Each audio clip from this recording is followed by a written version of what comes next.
It's just a plate of deep-fried fish. How hard can it be to pull off? But getting the ratio of crispy coating to flaky fish exactly right turns out to be tougher than it looks. So, which spots nail the formula, and which ones deserve to be tossed overboard?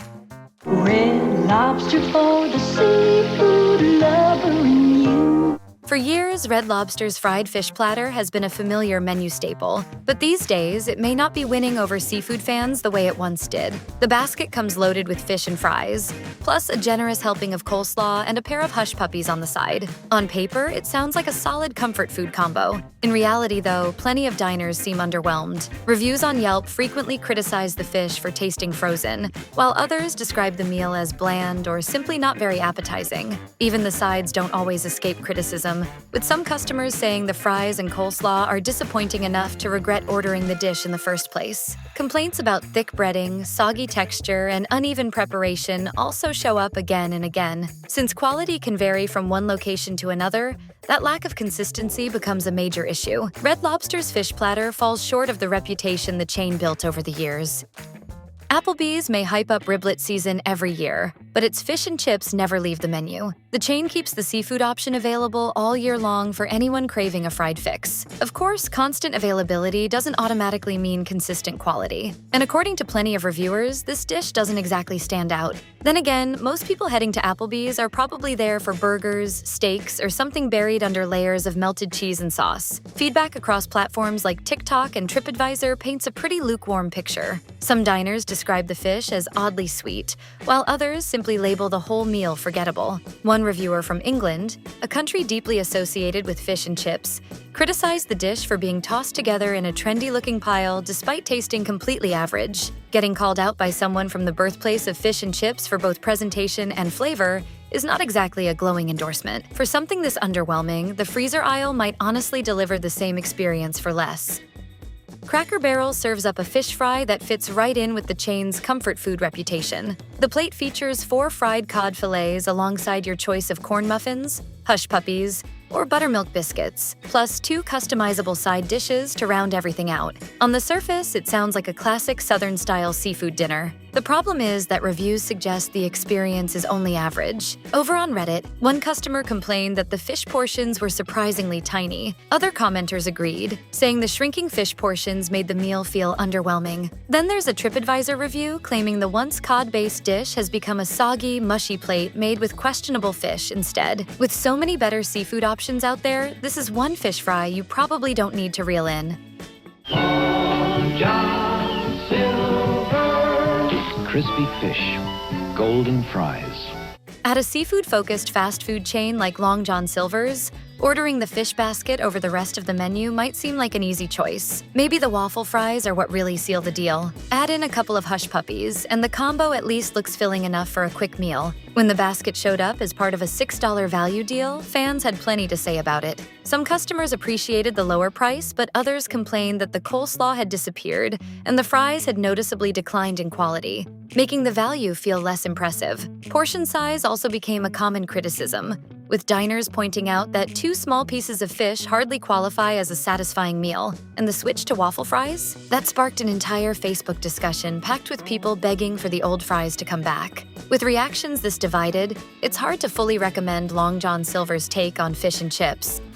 Ruby Tuesday goes all in on the fish basket formula with a build-your-own style platter centered around 4 crispy pieces of wild Alaskan pollock. Diners can pair the fish with their preferred potato side, choosing from options like fries, tater tots, or even a baked potato. Coleslaw comes standard too, so depending on how loaded your potato choice gets, this can turn into a pretty hefty meal. Unfortunately, customer feedback suggests the execution doesn't always match the promise. Reviews on TripAdvisor frequently mention that the breading overwhelms the fish itself, making the pieces feel overly heavy and greasy. When it comes to chain restaurant fish baskets, Ruby Tuesday seems to land on the disappointing side more often than not. You'd expect a seafood chain like Bonefish Grill to have its own take on fish and chips, and the restaurant delivers with a basket built around battered cod. The meal comes with seasoned fries and a small serving of coleslaw, creating a fairly standard pub-style seafood plate. Still, customer reactions are far from glowing.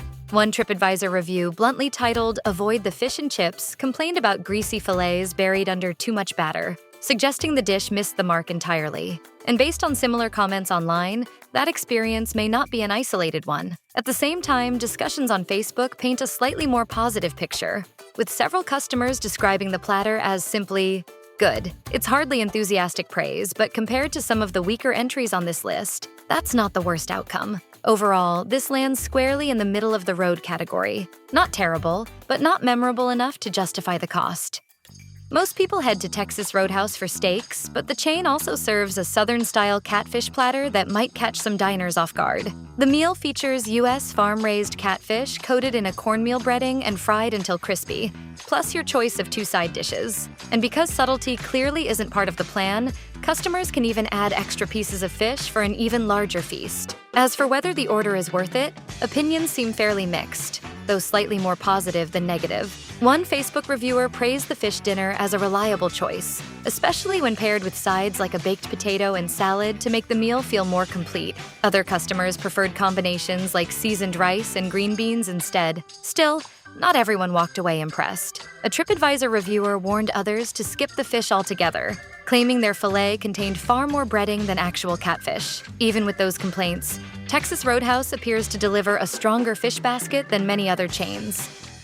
Captain D's keeps things simple with its 2-piece fish and fries duo, 2 battered fish strips, fries, and a couple of hush puppies on the side. At a chain already packed with fried seafood options, it might not immediately stand out from the crowd. Still, this particular combo has built a pretty solid reputation among regular customers. Fans of the basket often praise Captain D's for getting the crispy coating and flaky fish ratio just right. Posts on Facebook featuring the meal usually describe it as a satisfying pick, with plenty of commenters agreeing in return. Reviewers on TikTok and Instagram seem mostly positive too, including reactions to the spicy version of the fish strips. The fries don't earn quite as much love though, with some customers saying they're the weakest part of the meal. With so many seafood choices on the menu, Captain D's fish basket still manages to stand out as one of the chain's more dependable options. Captain D's, a great little seafood place.